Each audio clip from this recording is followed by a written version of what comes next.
함께 기도하도록 하시겠습니다. 하나님 아버지 감사드립니다. 이 시간 주님의 말씀을 듣기 원합니다. 성령 하나님 이곳 가운데 친히 임재하여 주시옵소서. 말씀 선포하는 저와 함께 하시사 주님 말씀만을 전하게 하여 주시옵소서. 예수님의 이름으로 기도드립니다. 아멘. 아멘. 예, 오늘 아주 기쁜 소식이 있는데요. 우리 세 가족분이 오셨습니다. 우리 박소영님 등록하셨는데요. 혹시 지금 이 자리에 계신가요? 예. 잠시 자리에서 일어나 주시면 우리 축하의 박수를 쳐드리도록 하겠습니다. 감사합니다. 디모데 지역 아동센터 우리 교사로 수고하시는 우리 귀하신 분입니다. 감사합니다. 여러분 이제 새해가 밝았는데요. 어떠한 새해 목표들 좀 세우셨습니까? 제가 자료들을 찾아보니까요. 많은 분들이 가장 우선시하는 게 뭐냐면 새해는 좀 운동해야겠다. 이런 목표 있는데요. 어떻게 좀 계획 세워보셨습니까? 예. 근데요, 이게요, 시간이 지나면 지날수록 하려고 해도 안 되면 나중에는 계획도 안 세우죠. 그쵸? 예. 새해가 돼도 그냥 뭐 새해지 뭐 그러려니 뭐 그쵸? 그렇게 그냥 보내시는데 그러면 안 됩니다. 새해가 되면 뭔가 새롭게 이렇게 생각을 하고 기도를 하고 올해는 내가 어떻게 좀 하나님을 섬길까? 올해는 내가 어떻게 우리 가족을 좀 섬기고 우리 가족이 좀 어떻게 하면 좀 더 기쁠 수 있고 행복할 수 있고 아니면 직장에서 내가 어떠한 마음으로 어떠한 태도로 내가 좀 임할까? 그럼 이런 것들을 한번 생각해 보시고요. 적어 보시고 그것을 붙잡고 기도하시는 겁니다. 그럼 이것은 심리학자들도 그런 얘기를 합니다. 우리 사람의 마음에는 이 목표 지향적인 게 있다 그래요. 그래서 목표 없이 살아가는 것과 무엇인가 작은 것 하나라도 어떤 목표를 가지고 그것을 내가 해보겠다라는 마음을 할 때 속에서부터 그것을 하고 싶은 마음과 열정이 생긴다고 이야기합니다. 여러분 세상 사람들도 그렇게 살아가는데 우리 성도들은 어떻게 해야겠습니까? 주님이 주신 귀한 삶, 주님이 주신 귀한 시간을 정말 건져내는 시간을 구원해내는 이것이 바로 에베소서에 나오는 너희의 세월을 아껴라라는 말씀이거든요. 하나님이 우리에게 주신 그 시간들 어떻게 하면 내가 가장 아름답게 또 가장 주님 보시기에 기뻐하시는 모습으로 살아갈지 우리가 생각하고 또 준비할 수 있어야 합니다. 그럼 우리가 교회 생활 카드 이거 보셨습니까? 받으셨습니까? 네, 우리 송구영 예배 때 이제 나눠드렸죠. 또 저 뒤에도 비치되어 있습니다. 여기에 제가 도대체 뭐가 있나 하고 봤는데요. 사실 저는 이렇게 잘 나와 있는 건 처음 봤습니다. 어떤 표로 보면 기도 제목만 있고 어떤 것은 성경 읽기만 있고 뭐 그렇게 되어 있는데 여기는 보니까요. 뭐 기도 제목도 있고 예배 생활, 기도 생활, 봉헌 생활, 전도 생활 그냥 모든 것을 총망라한 그렇게 아주 잘 집약되어 있는 이제 그러한 자료인 것 같습니다. 그래서 우리가 그냥 매년 똑같이 받으니까 그냥 받아가지고 한 곳에 딱 두지 마시고요. 올해는 한번 교회에서 지금 하고 있는 것들을 하나하나 새로운 마음을 가지고 한번 잘 해보면 좋을 것 같습니다. 여기 나와 있는 대로 올해 주신 말씀을 다시 여기 적어보시고 기도 제목도 적어보시고 내가 어떻게 지금 성경을 읽을지 여기 보니까 1독이 아니라 2독하라고 되어 있습니다. 2독 계획까지도 한번 세워보시고 나는 매일매일 어떻게 성경을 읽으며 또 하나님 말씀 또 하나님 예배 자리에 나아갈지 한번 기도하시면서 또 계획하시고 작정하시는 그런 시간이 되시면 좋겠습니다. 그런데 이런 것들은 하나의 목표입니다. 목표. 여러분 목표와 목적이 다른 거 아시죠? 목표라는 것은 무엇이냐면 목적을 이루기 위해 하나의 목적이 있고 그 목표를 이루기 위해 그것을 위해 실제적으로 구체적으로 하는 것을 이제 목표라고 하는 거죠. 목적을 이루기 위한 어떤 실체적인 방안들. 그러면 우리가 신앙생활을 할 때 예배를 드리고 말씀을 읽고 봉사를 하고 헌금을 하고 기도를 하고 그럼 이 모든 것을 이게 하나의 어떻게 보면 목표들이거든요. 그럼 이 목표들은 어떠한 목적을 지향하고 있겠습니까? 무엇 때문에 우리가 날마다 말씀을 읽어야 되고 기도를 해야 되고 그리고 예배를 드려야 되고 헌신을 해야 되는 이것이 무엇 때문이겠습니까? 그럼 우리는 이 목적을 정확하게 우리의 마음과 심령 가운데 새길 수 있어야 합니다. 이 목적이 무엇이냐면 이것이 바로 오늘 설교의 제목입니다. 우리 주보 앞에 보시면 설교 제목이 나와 있죠? 같이 한번 읽어보겠습니다. 예수님처럼 살아가게 하소서. 다시 한번 하겠습니다. 예수님처럼 살아가게 하소서. 아멘. 여러분 이 앞에 보시면 우리 이제 올해 주제 말씀 있죠? 성령의 능력으로 부흥하는 교회.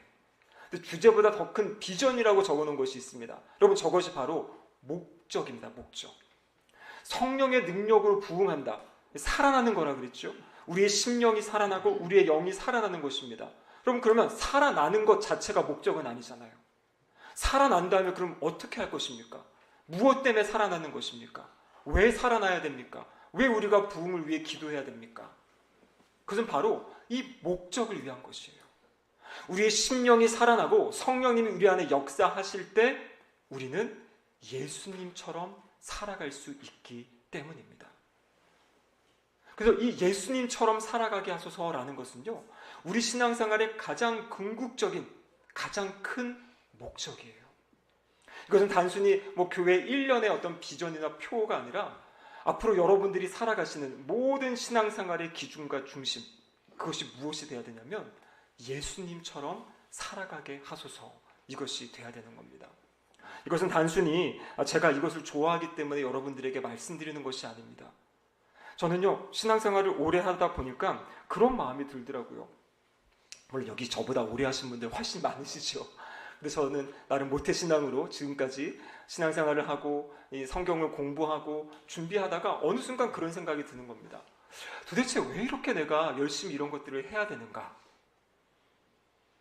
근데 여러분, 그런 것들을 열심히 한다고 해서 뭔가 새롭게 막 달라지고 변화되는 것이 별로 없어 보이기도 해요. 그리고 우리 성도님들이 추구하는 것들 대부분 보면 우리 기도 제목이 무엇입니까? 몸 건강하게 해주세요. 가족 평안하게 해주세요. 그럼 이런 것들은요, 믿지 않는 사람들도 다 구하고 기대하는 겁니다. 좋은 인간관계 갖게 해주세요. 이런 것들이지 않습니까? 그런데 제가 보면서 그러면 도대체 성도들과 일반 사람들의 차이는 뭘까? 성도들은 뭐를 구해야 되고 무엇을 목적을 가지고 살아야 될까? 서양 사람들이 아까 이야기한 것처럼 건강을 위해 힘쓰고 자기 개발을 하고 그 모든 그것의 최종 목적은, 제가 책들을 찾아보니까요, 자기 개발서의 최종 목적은 뭐냐면 삶의 행복이에요. 행복을 위해서 이것도 하고 저것도 하고 저것도 하고. 그런데 때로는 우리는 보면 성도님들 역시 삶의 목표가 그냥 행복이 되는 경우가 있어요. 내가 예배 잘 드리고 하나님 잘 섬기면 내가 그냥 행복하겠지. 우리 가정이 그냥 좋은 일들 많이 있겠지. 이것을 신앙생활의 목적으로 가지고 살다 보면 여러분, 그러면 시험 드는 겁니다. 왜냐하면 우리가 그렇게 주님을 잘 믿고 섬긴다 해도 우리 역시 몸에 아픔이 찾아오잖아요. 우리도 질병이 찾아오기도 하고요. 하는 사업에 어려움이 있기도 하고요. 모든 것이 잘 되고 형통해야 될 것 같은데 그렇지 않은 순간들이 찾아옵니다. 그러면 신앙의 의문을 갖는 거죠. 아니, 나는 그렇게 열심히 주님을 섬기고 잘했는데 나의 삶은 그럼 왜 그렇지? 믿지 않는 사람도 저렇게 잘 사는 것 같고 행복해 보이는데 나의 삶에 왜 이런 문제가 있지? 어려움이 있지? 그럼 도대체 신앙생활은 나에게 무슨 의미가 있지? 여러분, 이러면서 이 생각을 하시다가 신앙을 떠나가시는 분들이 있어요. 신앙생활 해봤더니 그냥 힘들기만 하다는 거예요. 섬겨야 된다, 봉사해야 된다. 근데 막상 나의 삶의 자리는 풀리지 않고 해결되지 않고 그것이 점점 길어지고, 그러면서 신앙의 자리를 점점 밀려가고 떠나갑니다. 그럼 그 이유가 무엇이냐면 신앙생활의 목적을 정확히 알지 못하기 때문이에요. 하나님이 우리에게 약속하신 것은 하나님을 잘 믿고 신앙생활 잘하면 가정이 평안하고 나의 삶에 기쁨이 넘치고 그냥 행복이 충만하다. 여러분, 이 차원이 아니라는 것입니다. 물론 하나님이 그런 은혜를 주세요. 하나님이 우리에게 이 순간 그 순간 필요하다면 그것을 주시기도 합니다. 하지만 그것 자체가 우리의 목적이 아니라는 것이에요. 하나님이 우리에게 삶에 좋은 일을 주시기도 하고 어려운 일, 힘든 일을 주시기도 하는 그 모든 이유는 무엇이냐면 그 모든 과정을 통해 우리를 예수님처럼, 예수님 닮은 사람들로 세워가기 위함이라는 것이에요. 내가 신앙생활을 오래 했고 나의 신앙생활에 연륜이 있으면 내가 정말 성숙한 사람인가 아닌가, 여러분, 그 기준은 무엇이냐면 내가 예배를 몇 번 드리고 헌금을 어떻게 하고 이게 아니라 나의 삶에서 나오는 이야기, 말, 내가 하는 그 행동, 사람들을 대하는 태도, 그것이 바로 나의 신앙의 성숙을 나타낸다는 것이에요. 그것이 얼마나 예수님을 닮아가고 있는지, 그것이 얼마나 예수님을 따라가고 있는지, 예수님이 가지고 계셨던 그 온유함, 그 겸손함, 그리고 사람들을 보며 긍휼한 마음을 가지고 사셨던 그 모습, 내 안에 얼마나 그것이 나타나고 있는지, 여러분, 이것이 신앙의 중심이고 핵심이라는 것이에요. 그래서 하나님은 그 모든 상황을 통해 우리를 점점 예수님 닮은 사람으로 빚어가시는 거예요. 우리의 온전한 회복, 우리의 온전한 평안, 우리의 온전한 기쁨은 어디에서 맛볼 수 있는 거냐면 하나님의 나라 천국에서 맛보는 겁니다. 이 땅에서는 언제나 우리에겐 결핍이 있고 부족함이 있어요. 하나님은 성경에 그것을 약속하셨어요. 천국에 가면 더 이상 눈물도 없고 슬픔도 없고 아픔도 없고 고통이 없는 곳. 근데 이 땅에는 그 모든 것들이 같이 존재하거든요. 우리 성도라고 예외가 아니거든요. 그런데 우리가 이 땅을 살아가면서 주님을 믿는 이유는 하나님이 우리를 창조하신 그 창조의 모습, 하나님의 형상으로 창조하신 그 모습을 우리 주님이 보여주신 거잖아요. 그래서 우리 주님을 닮아가라고, 우리 주님을 따라가라고.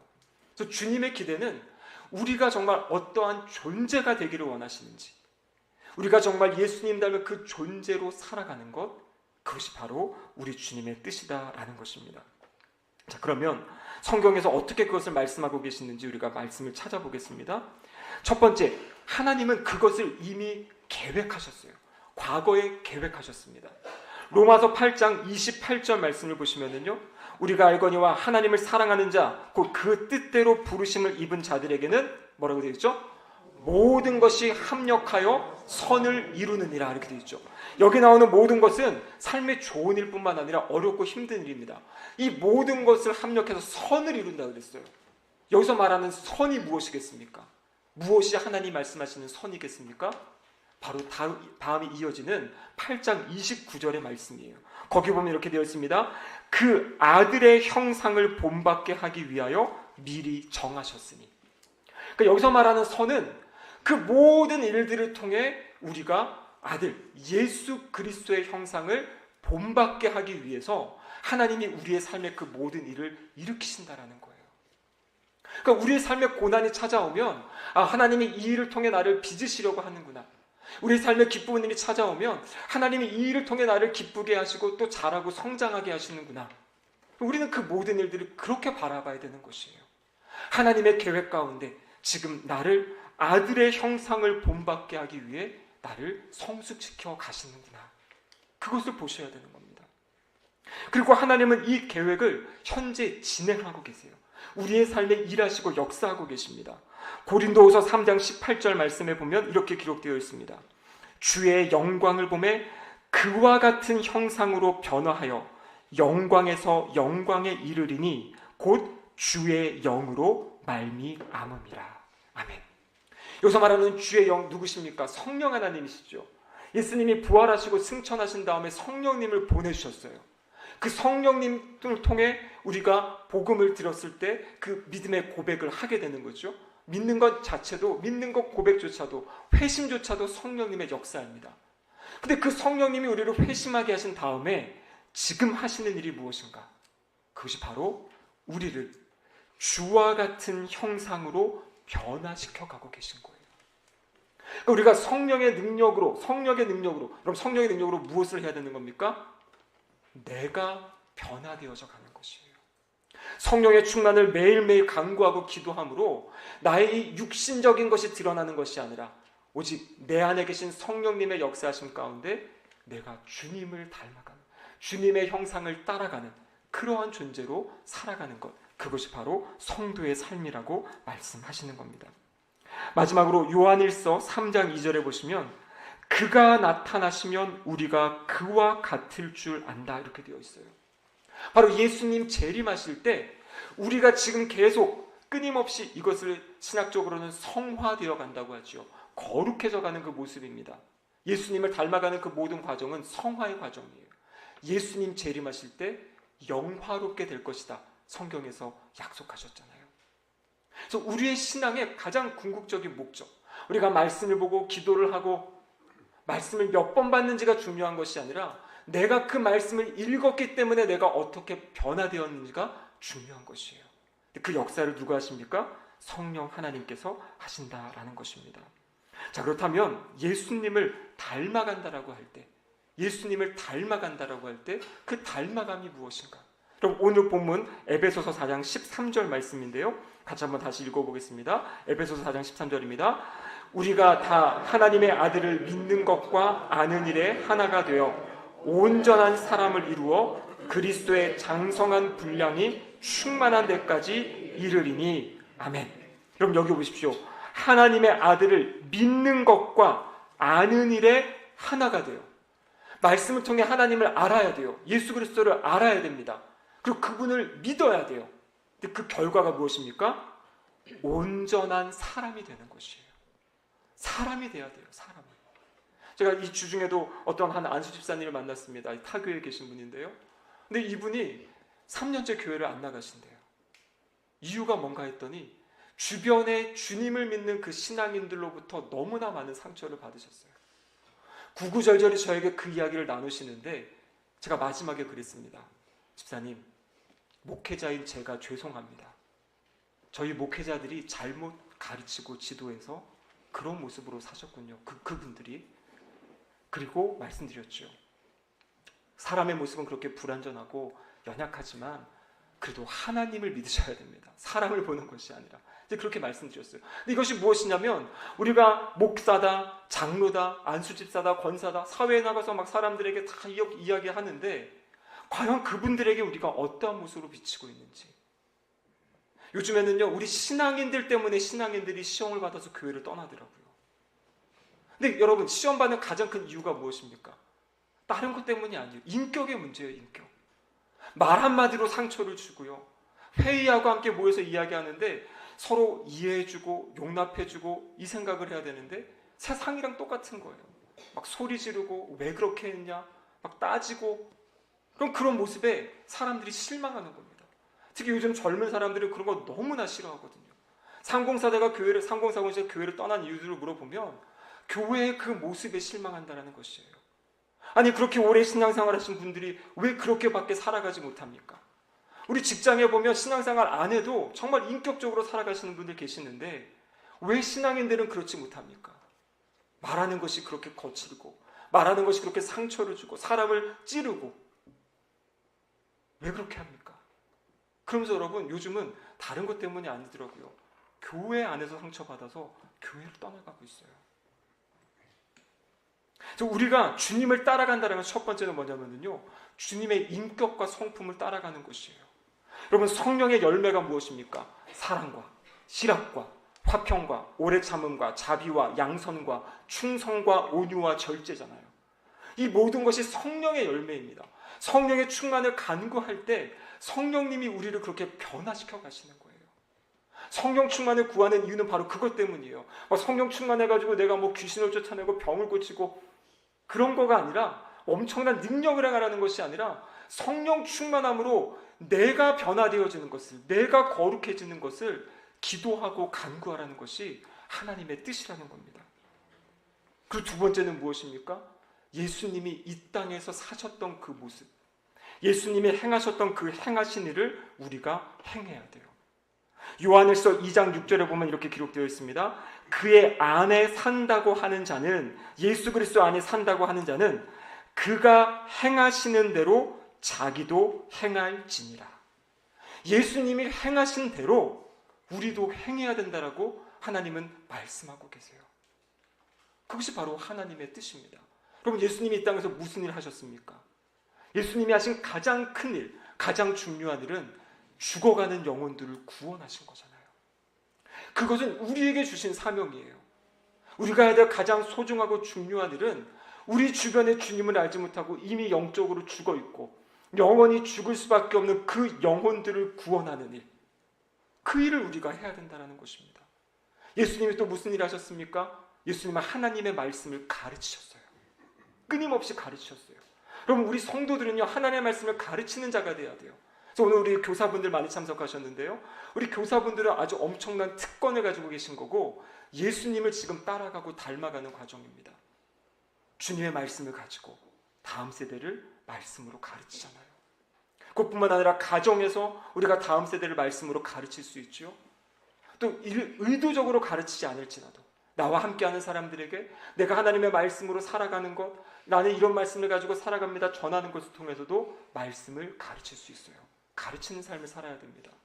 세 번째 우리 예수님이 하신 것은 무엇이냐면 고치신 일이에요. 치유하신 일입니다.